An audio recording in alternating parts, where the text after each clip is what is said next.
started having issues within my own group of people, meaning like management. We started having issues. It was a lot all at once that I shut down. And when I shut down, I spiraled into a depression. I don't know if I really want to do this life thing. It's like, I don't know if it's not that cute to me anymore. Remember Tracie Spencer, the child prodigy who conquered R&B charts in the early 90s with hits like Tender Kisses, seemed destined for superstardom.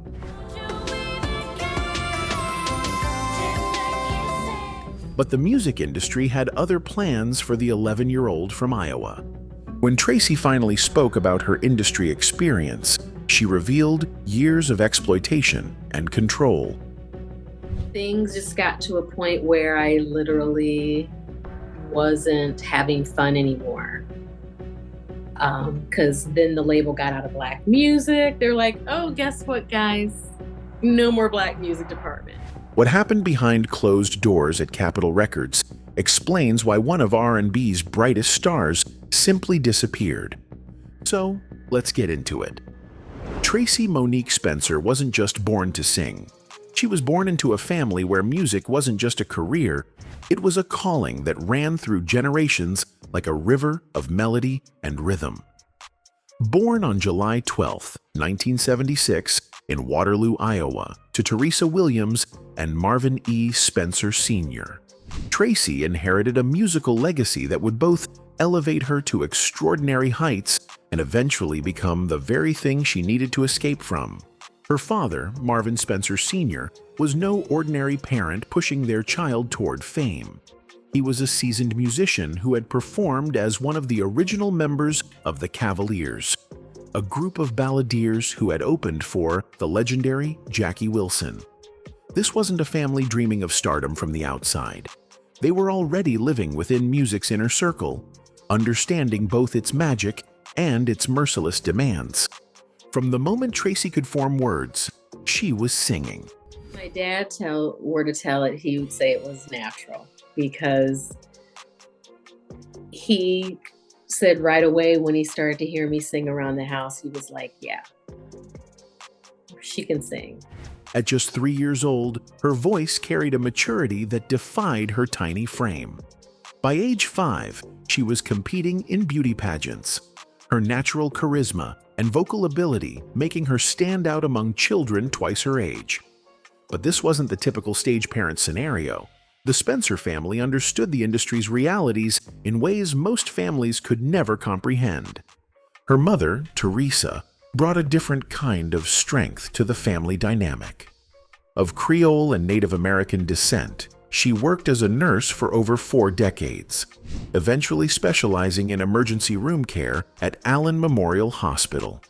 While her husband lived in the world of entertainment, Teresa provided stability and medical expertise that would prove invaluable as her daughter navigated the pressures of early fame.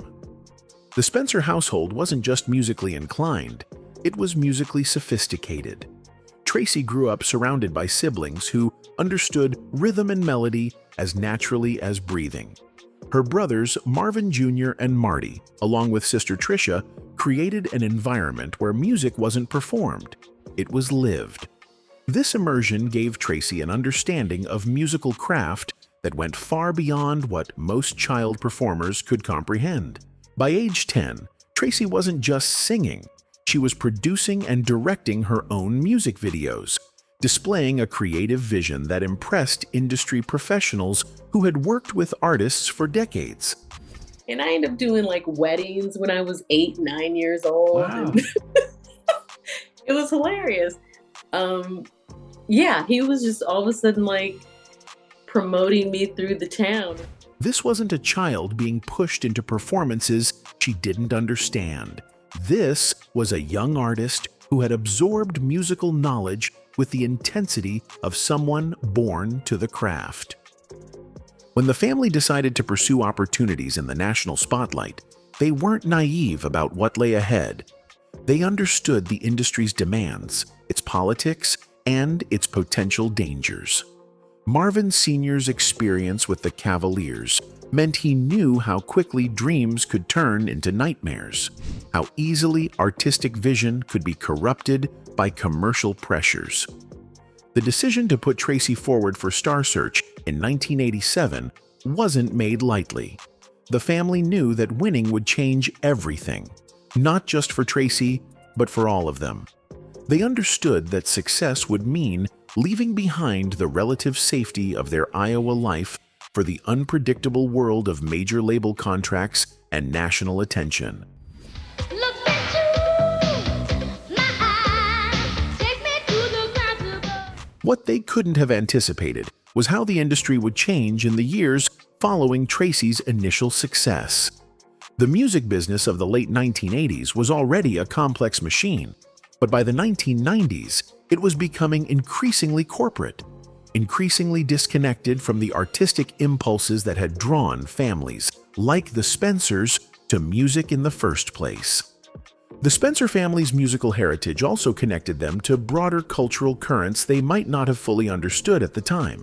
Through genealogical connections, Tracie was related to Beyoncé, both artists sharing ancestry that traced back to Acadian hero Joseph Broussard and Agnes Thibodeau. This connection to musical royalty wasn't just coincidence.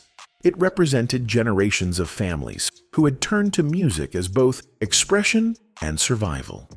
As 1987 approached and 11-year-old Tracie prepared for her Star Search appearance, the Spencer family stood at a crossroads that millions of families could only dream of reaching.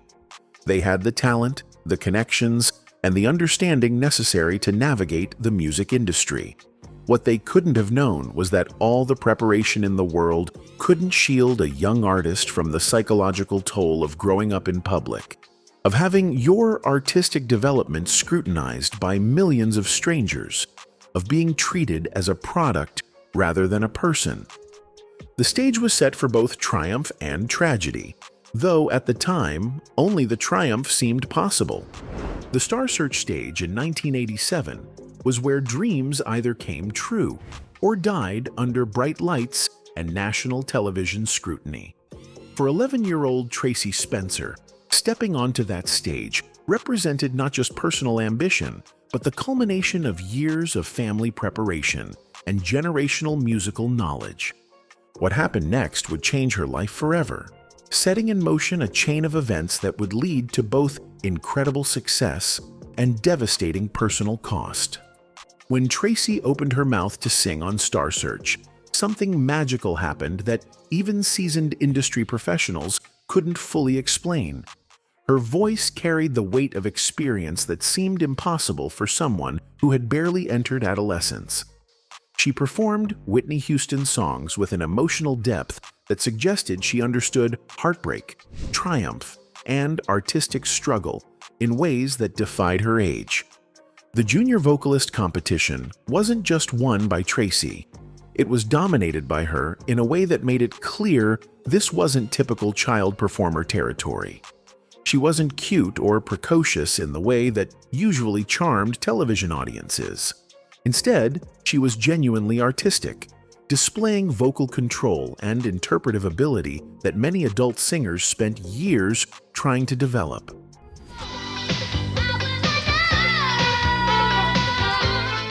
The $10,000 prize money was significant, but it was what came after the Star Search victory that truly transformed the Spencer family's life.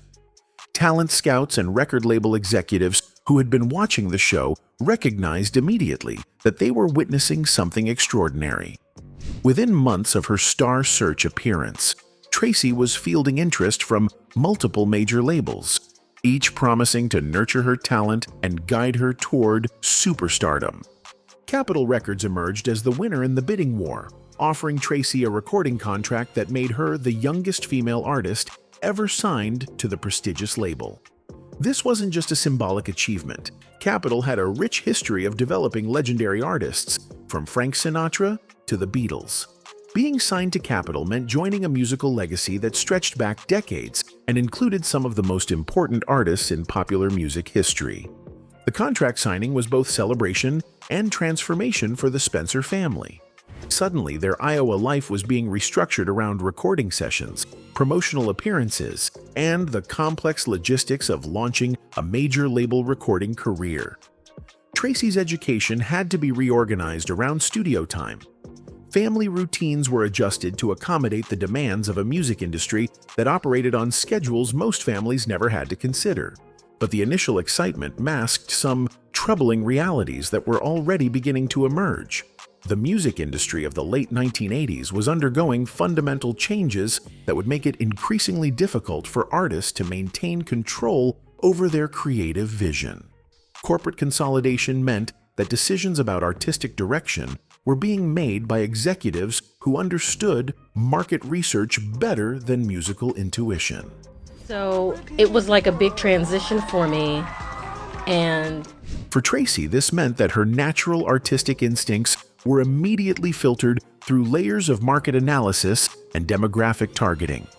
Her voice might have been authentic, but every decision about how to present that voice was being made by people who saw her as a potential revenue stream rather than an artist with her own creative vision.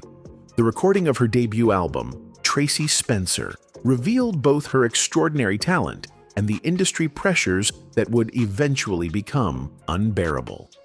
At 12 years old, she was working with adult musicians, producers, and industry executives who had decades of experience manipulating young artists to achieve maximum commercial impact. Her innocence and genuine talent made her particularly vulnerable to manipulation she was too young to recognize. Her debut single, Hide and Seek, entered the Billboard Hot Black Singles chart at number 32, where it remained for 12 weeks. This was impressive for any new artist, but for a 12-year-old, it represented a level of commercial success that few industry observers had seen before. The follow-up, Symptoms of True Love, performed even better, reaching number 38 on the Billboard Hot 100 and number 11 on the Hot Black Singles chart. But commercial success brought its own set of problems. Tracie was no longer just a talented child from Iowa. She was a valuable commodity that generated significant revenue for Capitol Records.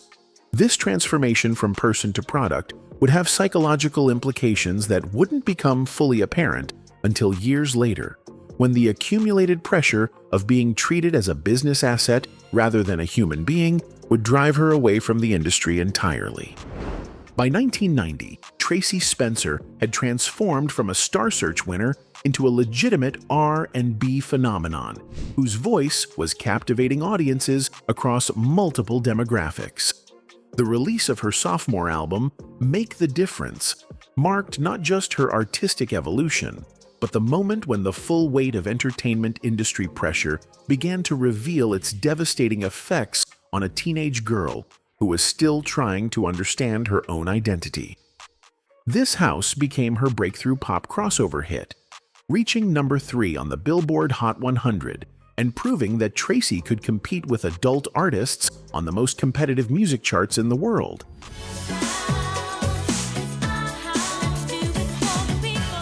But it was Tender Kisses that truly established her as a force in R&B, reaching number 1 on the Hot R&B and hip-hop charts, and making her the youngest female artist at the time to receive the ASCAP Songwriter of the Year award in 1992.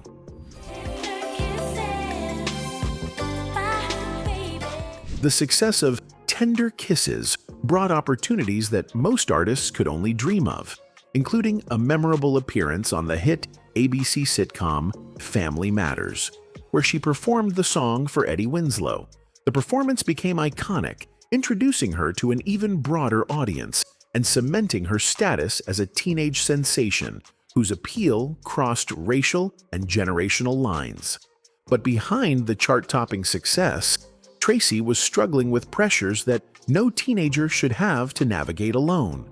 The music industry was demanding levels of professionalism and emotional maturity that were unrealistic for someone still in high school. She was expected to handle complex business negotiations, media interviews, and artistic decisions while simultaneously trying to complete her education and experience normal teenage development. It was a lot all at once that I shut down.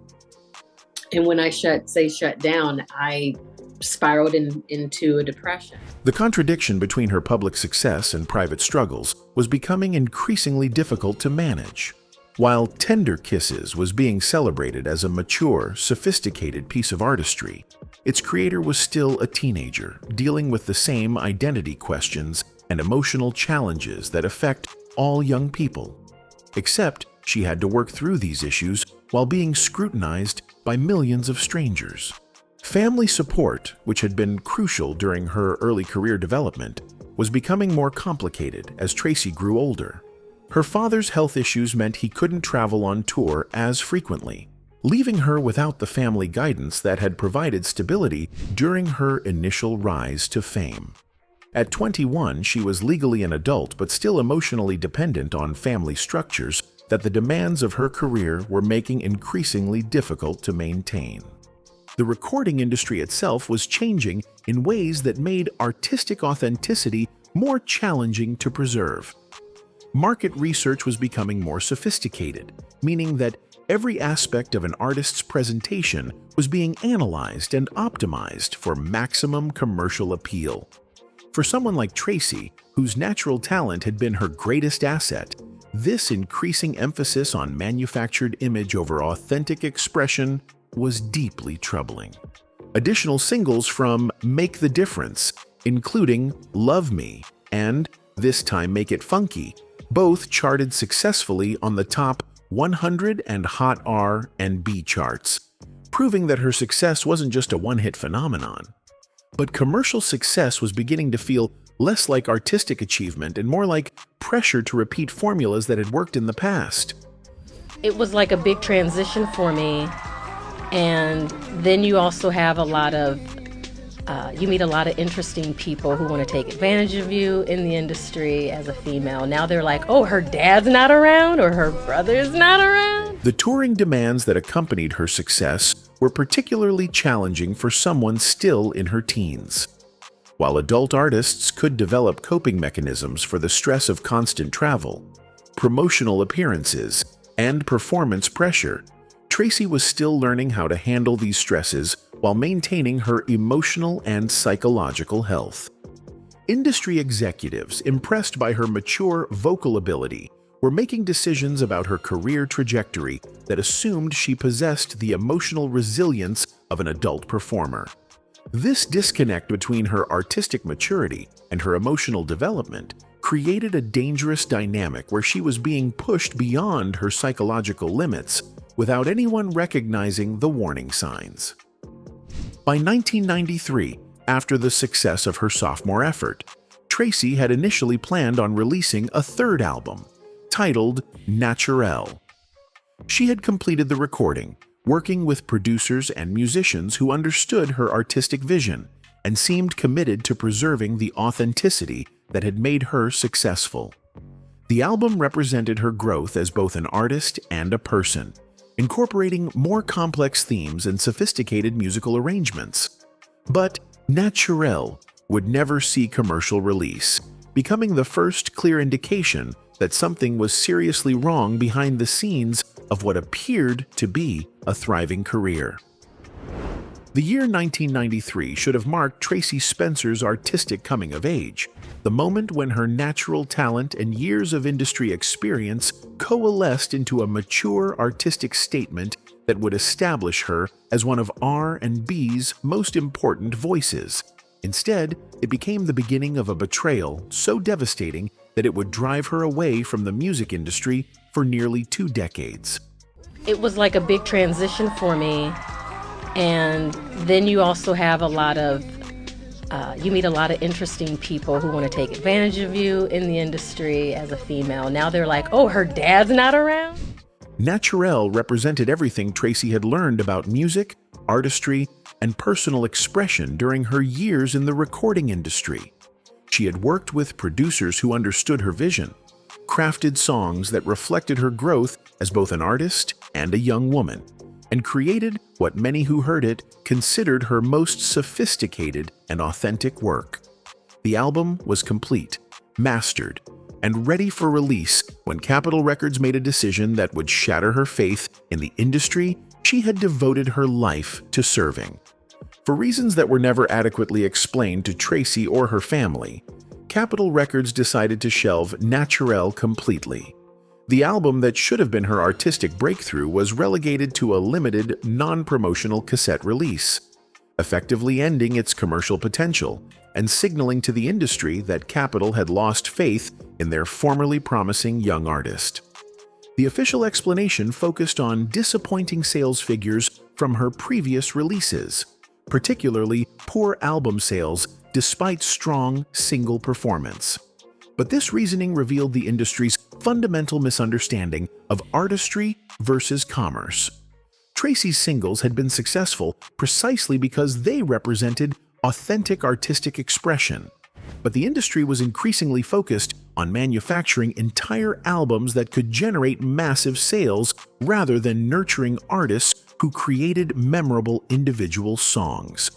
For Tracie, the shelving of Naturel represented more than just a business decision. It was a personal betrayal that cut to the core of her identity as an artist. She had spent years developing her craft, working with industry professionals who claimed to support her artistic vision, and trusting that her label would honor the creative partnership she thought they had established.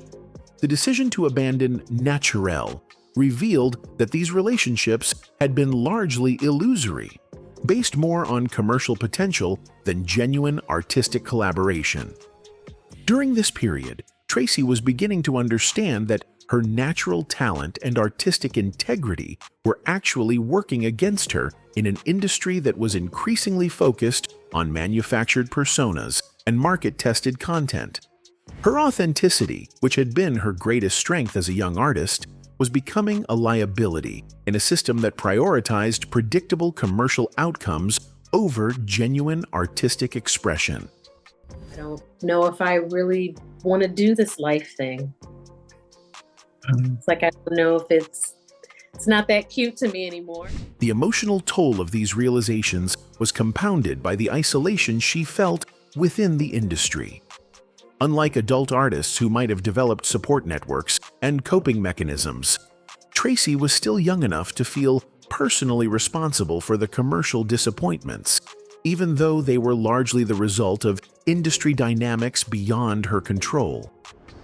The final straw came not with a dramatic confrontation or industry scandal, but with a gradual realization that was perhaps even more devastating. Tracie Spencer, one of R&B's most promising young talents, had stopped enjoying the very thing that had defined her life since childhood. The music industry had systematically stripped away every aspect of artistry that had originally drawn her to music, leaving behind only the commercial machinery that treated her as a product rather than a human being. I wasn't having any fun. I went from a point where I had a lot of family support to, now that I was getting older, I was now 21, that my family wasn't traveling with me. Years later, Tracie would reflect on reaching a breaking point where she had become deeply frustrated and lost all enjoyment in the music industry. The business had consumed everything that made music meaningful to her. The label executives and industry figures she worked with had systematically removed every element of joy and creativity from her artistic process. The transformation from passionate young artist to disillusioned industry veteran had happened gradually, almost imperceptibly, until one day she realized that every aspect of her musical life had become associated with stress, manipulation, and emotional exhaustion rather than the joy and creative fulfillment that had originally motivated her. The industry that had promised to nurture her talent had instead consumed it, leaving her feeling empty and disconnected from her own artistic identity. Her withdrawal from music wasn't a dramatic decision, but rather an organic process driven by the need for psychological survival. She described herself as someone who thrived on creativity, but explained how the industry had gradually stripped that away over time, leaving her exhausted. She slowly extracted herself from the business, recognizing that her mental health depended on stepping away. The isolation that accompanied her industry struggles was made worse by the loss of family support structures that had sustained her during her early career. Her father's health issues meant he couldn't provide the guidance and protection that had been crucial during her initial rise to fame. Without that family buffer, she was left to navigate the industry's complexities alone, at an age when most people are still learning basic life skills. During the initial phase of her hiatus, Tracie later admitted she wasn't concerned about whether people were searching for her or wondering about her absence. It wasn't until years later, when family and friends approached her with reports of social media inquiries about her whereabouts and musical activities, that she realized how completely she had vanished from public consciousness. The personal tragedies that followed compounded her emotional struggles. She lost her father to leukemia after caring for him during his illness. Years later, her mother, Teresa, passed away from lung cancer in 2021. When reflecting on these losses, she acknowledged how caring for her father and experiencing these family tragedies had placed her in an emotionally complex and challenging position. My mom, Tracie Spencer, was an amazing person. I mean, I was really my mother's main caregiver. During her nearly two-decade absence from the music industry, Tracie didn't simply disappear. She rebuilt her life from the ground up, focusing on education and personal growth rather than artistic achievement. She pursued psychology studies and eventually earned a healthcare degree, following a path that honored her mother's medical legacy while providing her with tools to understand and process her own psychological trauma. Her academic achievements became a source of genuine pride, particularly given her previous ambivalence toward formal education. She eventually earned 2 degrees and celebrated this accomplishment as evidence of personal growth and transformation. Her social media posts about graduation reflected someone who had found self-worth and identity beyond musical success. The emotional darkness she experienced wasn't merely industry burnout, but represented a fundamental questioning of her identity, self-worth, and everything she had believed about success and artistic fulfillment. In later reflections, she acknowledged that difficult periods often contain the potential for growth and transformation, suggesting that even her darkest moments had ultimately contributed to her personal development. Anyway, that's it for this video, folks. Bye.